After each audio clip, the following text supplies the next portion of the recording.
사랑하는 주님, 이 아침에 저희가 주의 전에 나와서 주께 기도하게 하시니 감사합니다. 하나님 아버지, 저희가 오늘 하루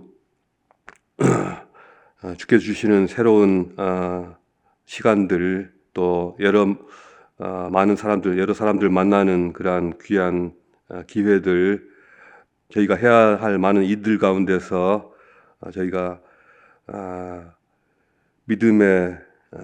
믿음으로 인한 그런 기쁨과 감사를 누리기 원합니다. 주 안에서 저희가 모든 일 속에서 함께 하시는 주임을 맛보며 또 누리기 원합니다. 하나님 아버지, 저희의 삶이 아무런 의미 없는, 방향 없는 삶이 아니라 주 안에서 주님과 함께 동행하는 삶이 되게 하시며, 또 주님과 교제하며 주께서 주시는 그러한 것들을 느끼고 받아서 누리는 그러한 하루하루 매 순간순간 되게 하여 주시옵소서. 하나님 아버지, 이 교회가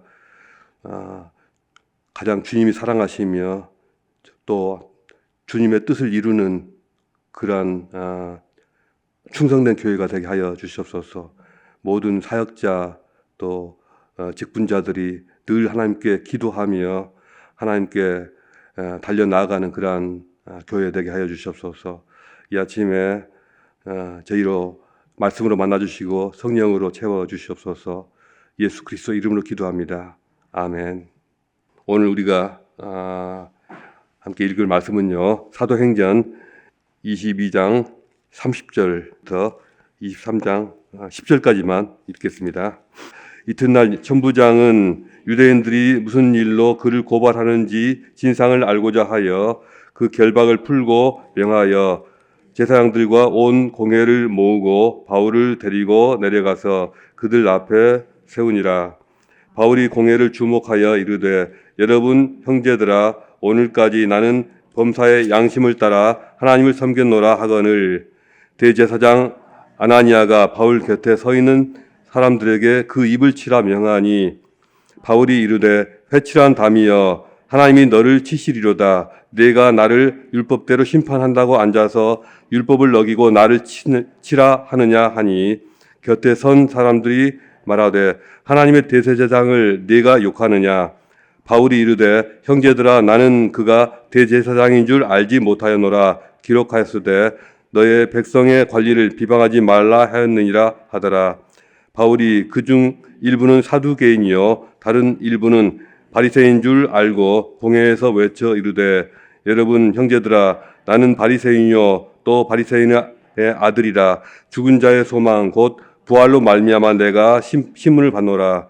그 말을 한즉 바리새인과 사두개인 사이에 다툼이 생겨 무리가 나누어지니, 이는 사두개인들은 부활도 없고 천사도 없고 영도 없다 하고 바리새인들은 다 있다 함이라.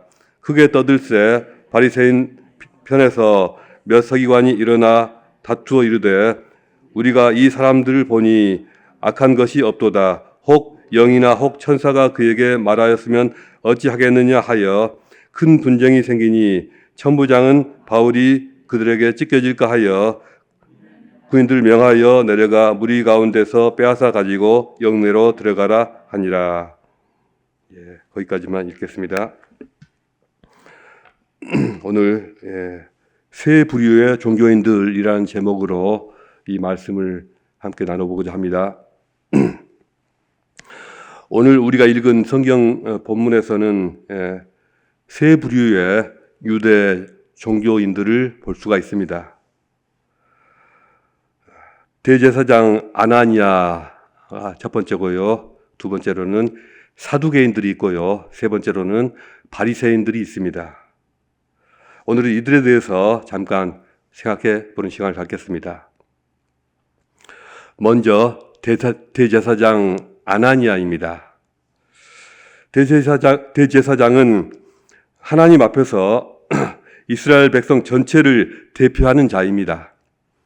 어느 누구보다도 하나님과 가장 가까이 있어야만 하는 사람이고요, 또 어느 누구보다도 하나님의 뜻을 가장 잘 알고 또 그 뜻을 섬겨야 될 사람입니다. 마땅히 그런 자가 앉아야 할 자리가 대제사장이라는 자리입니다. 그러나 기록에 의하면 대제사장 아나니아는 너무나도 탐욕스럽고 포악한 사람이었습니다. 성전에 드린 11조를 상습적으로 횡령하고 폭력과 암살까지 일삼던 아주 잔인한 인간이었습니다. 대제사장이라고 하지만 실제로는 하나님과는 아무 상관도 없는 그런 사람이었고 하나님을 이용하여 자기 이득을 챙기는 악독한 종교 장사꾼에 불과하였습니다. 이 재판의 자리에 세워진 바울이 나는 지금까지 양심에 따라 하나님을 섬겨왔노라 라고 말하자 아나니아가 사람들에게 바울의 입을 치라, 저 입을 쳐라 하고 명령합니다. 재판을 하기도 전에 때리는 것은 율법이 금하는 일이었습니다. 더군다나 유대인에게 입을 치는 것은 최대의 인격 모독이었습니다. 바울도 이때 굉장히 좀 화가 나지 않았나 싶습니다.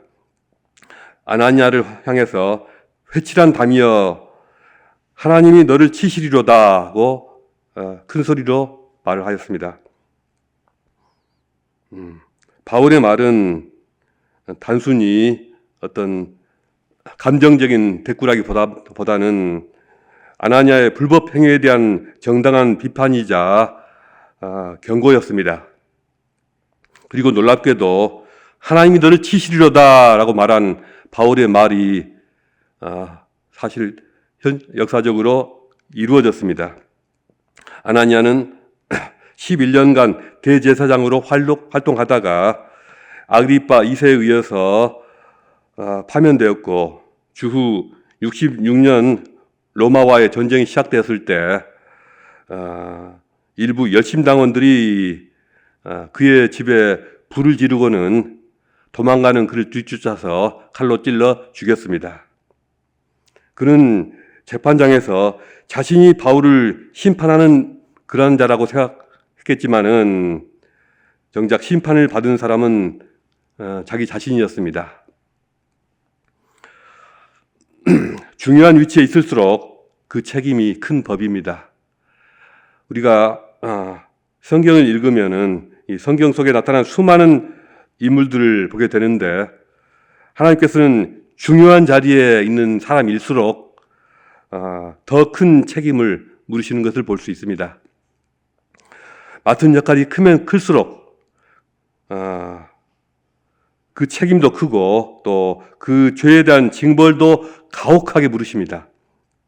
평범한 사람들이라면 간과할 수도 있는 그런 일들조차도 높은 위치에 있는 사람에게는 큰 대가를 요구하십니다. 바울이 외친 그 말에 대해서 주위 사람들이 하나님의 대제사장을 네가 욕하느냐 하고 책망합니다. 바울은 비록 공개적으로 자신의 인격이 짓밟히는 그런 모독을 당했지만 자제력을 잃고 있는 것은 아니었습니다. 바울이 한 말은 이것입니다. 나는 그가 대제사장인 줄 알지 못하였노라. 바울이 한 말은 사실일 것입니다. 그의 행동이 전혀 대제사장 같지가 않아서 마치 시장 잡혀와도 같으니 그가 대제사장인 줄을 알지 못했을 것입니다. 여러분, 만약 김 목사가 혹시 어디서 이상한 짓을 하다가 들켜서요, 어떤 사람이 저를 가리키면서 나는 그가 목사인 줄을 알지 못하였노라 라고 한다면 어떨까요? 아마 부끄럽고 가슴이 정말 뜨끔하지 않을까요?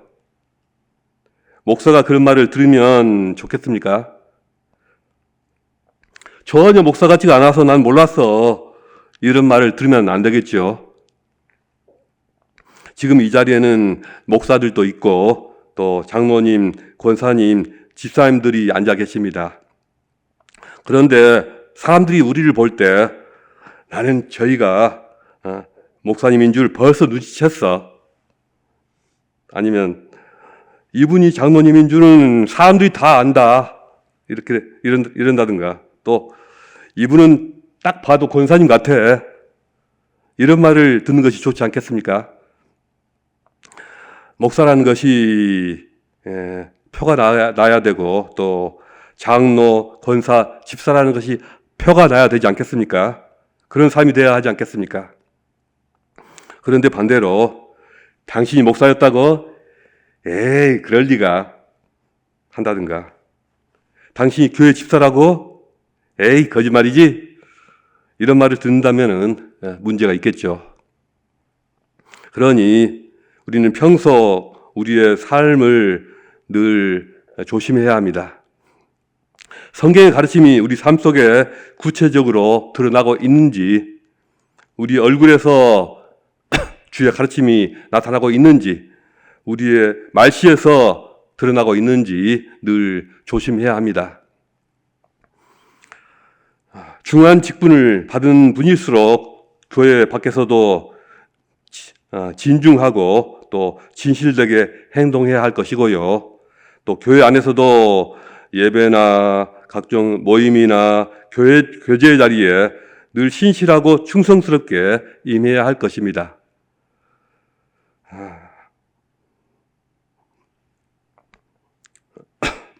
바울이 아나니아에게 한 말이 나를 향한 말이 될 수 있다는 그 점을 우리는 늘 생각해야 합니다. 산헤드린 공회를 구성하고 있는 70여 명의 이 회원들은 다수의 사두개인들과 소수의 바리새인들로 이루어져 있었습니다. 입고 있는 옷으로도 어느 쪽 사람인지 구별이 됐다고 합니다. 신학적으로도 그리고 삶의 방식으로도 전혀 달랐습니다. 사두개인들은 예루살렘 성전에서 핵심적 역할을 담당하는 제사장들로서 직업적인 종교인들이었습니다. 그리고 유대 사회에서 최상류층에 속했습니다. 사두개라는 이름은 다윗 시대의 대제사장이었던 사독이라는 이름에서 나온 것입니다. 주전 2세기경에 사독의 이 후예다, 사독의 이 자손들이다라고 이걸 자처하는 제사장들이 성전 관리의 어떤 기득권을 주장하고 나서면서부터 이 사두개파가 시작이 되었다고 합니다. 사두개인들은 대부분 제사장 신분으로서 직업적인 종교인들이었지만 그럼에도 불구하고 오히려 가장 세속적인 사람들이었습니다. 그들은 하나님께서 인간에게 율법을 주시기만 했을 뿐 인간 세계에, 인간 역사에 직접 개입하시지는 않는다고 생각했습니다. 그러므로 그들에게는 하나님의 섭리라든가 하나님의 역사하심이라든가 이런 개념 자체가 없었습니다. 천사라든가 영의 존재를 믿지 않았고 또 부활과 영생과 같은 그런 내세관이 없었습니다. 그들에게는 언제나 현실 세계가 전부였습니다. 지금 살고 끝나는 것이지 내세가 어디 있느냐 이런 것이죠. 이 땅에서 잘 사는 것이 중요하지 이런 식이었습니다. 그러니 메시아가 오신다라는 그런 것에 대해서 전혀 관심도 없었습니다. 그들은 가장 세속적이고 현실적인 사람들로서 이 땅에서 부와 권력을 누리는 것을 중요하게 생각했습니다. 그리고 하나님을 섬기는 사람은 마땅히 부를 누리고 또 권력을 가져야 한다고 믿었습니다. 부와 권력은 하나님의 선택을 받은 사람들의 특권이다. 이렇게 생각을 한 것입니다. 그래서 자신들의 권력과 자신들의 위신을 보호하기 위해서 어떤 짓이라도 서슴지 않았습니다. 그러다 보니 거룩해야 할 이 성전의 제사 의식마저도 장사꾼의 상거래로 전락시키는 사람들이 바로 이 사두개인들입니다. 비록 사두개인들이 로마 권력의 비유 아래서 정치적인 권력을 유지할 수는 있었지만 일반 백성들 사이에서는 그다지 큰 영향력을 발휘하지는 못하였습니다. 핵심적인 종교인이면서도 가장 제일 영성이 없는 사람들이죠. 돈과 권력은 가지고 있지만 신앙적인 영향력은 거의 미치지 못하는 사람들. 또 하나님을 섬기면서도 사회에 그늘진 것에 대해서는 거의 관심이 없는 사람들. 사람들의 존경의 대상이 아니라 비난과 혐오의 대상, 바로 그들이 사두개인들이었습니다. 오늘날 세상 속에서 기독교회가 혹시라도 이런 모습으로 비춰지지 않는가 걱정이 됩니다. 그늘진 곳에 있는 사람들에 대한 관심보다는 자신들의 이익만 지키는 사람들이다라는 세상 사람들이 기독교회를 이런 눈으로 보고 있지 않는가 염려가 됩니다. 물론 우리는 이런 평가가 너무나도 부당하고 억울합니다. 그러나 사실은 기독교인들과 교회가 스스로 자초한 측면도 있습니다. 우리가 함께 반성하고 가슴 아파할 그러한 대목입니다. AD 70년에 로마군에게 예루살렘 성이 함락되고 성전이 무너지면서 사두개인들은 역사 속으로 완전히 사라졌습니다. 그들에게는 하나님의 철저한 심판이 임하였습니다. 오늘날 현대 이스라엘의 유대인들에게조차 사두개파의 유산은 거의 남아있지가 않습니다. 만약 지금의 우리 교회들이 사두개인들의 길을 조금이라도 닮아간다면 하나님의 심판을 피할 수가 없을 것입니다. 사두개인들은 대부분 직업적 종교인이었던 반면에 바리새인들은 의외로 대부분 평신도들이었습니다. 세속적인 것, 비율법적인 것들, 불경한 모든 것들, 이런 것들로부터 자신들을 구별하여서 스스로 분리된 삶을 산다는 그런 의미에서 그들은 자신들을 바리새인들이 이 구별된 자들이다 이렇게 불렀습니다. 그들은 성전과 또 이 짐승의 제사를 무시하고 회당을 중심으로 하는 신앙생활을 유지하였습니다. 예배란 짐승의 피로 드리는 제사가 그게 예배가 아니다. 하나님께 기도를 하고 또 하나님을 읽고 듣는 그것이 바로 예배라고 이들은 믿었습니다. 그래서 성전 밖에 예배 장소로서 회당을 여기저기에다 사방에 만들었습니다. 이렇게 해서 회당이 유대인의 종교 생활의 중심이 되었습니다. 바리새인들은 사두개인들보다도 훨씬 더 일반 백성들에게 큰 영향력을 끼쳤습니다. 그들은 구약 성경 전부를 인정하였지만 600여 개의 조항으로 이루어진 장로의 유전이라는 것을 만들어서 이것만 지키면 모든 율법을 이루는 것이라고 믿어 의심치 않았습니다. 문제는 이 조문들을 절대시하면서 하나님의 말씀과 동등한 위치로 올려놓은 것입니다. 이것에 절대적인 어떤 중요성과 지위를 부여하다 보니까 그것이 어떤 경우에는 하나님의 계명보다도 더 우선시되는 경우까지 생겼습니다. 이들이 정한 600여 가지 조문들이 맹목적으로 모든 사람들의 삶을 좌지우지하게 되었습니다. 이 바리새파라고 해서 다 같은 사람들은 아니고요. 크게 두 가지 부류가 있었는데 이 바리새 근본주의라고 할 수 있는 이 샴마이 학파가 있었고요. 또 조금 더 융통성이 있고 온건한 힐렐 학파가 있었습니다. 니고데모라든가 아리마대 사람 요셉이라든가 또 바울이 예수를 믿기 전에 속해 있었던 가말리엘 가문, 이런 사람들이 온건한 힐렐 학파에 속하였습니다. 반면에 예수께서 화 있을진저 너희 율법교사여, 너희 바리새인들이여, 지기 어려운 짐을 사람에게 지우고 너희는 한 손가락도 이 짐에 대지 않는도다 라고 질책하셨던 사람들이 샴마이 학파로 보입니다. 이 바리새파들은 겉으로 볼 때는 경건하게 보였지만 점차 하나님이 가장 원하시는 하나님의 긍휼과 하나님의 공의에는 관심이 없는 집단이 되어 갔습니다. 옳은 말은 혼자 다 하는데 그들의 삶은 전혀 따라가지를 못하였습니다. 늘 하나님을 들먹이는데 마음속에나 그들의 삶 속에서 하나님의 사랑이 없었습니다. 영적인 세계나 또 내세를 알고 인정하면서도 그 세계를 자신의 것으로 체험하고 또 누리는 그런 삶을 살지는 못했습니다. 경건의 모양은 누구보다도 확고하였지만 경건의 능력을 보여주지 못했습니다.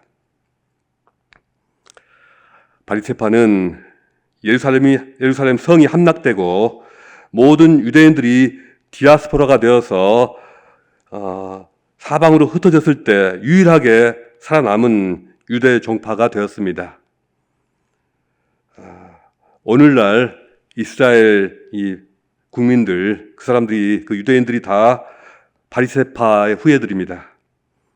그러나 새롭게 태어난 기독교회를 구약의 율법을 지키는 문제로 인해서 끊임없이 핍박하고 공격하면서 또 위기에 빠뜨렸던 자들이 바로 그들이었습니다.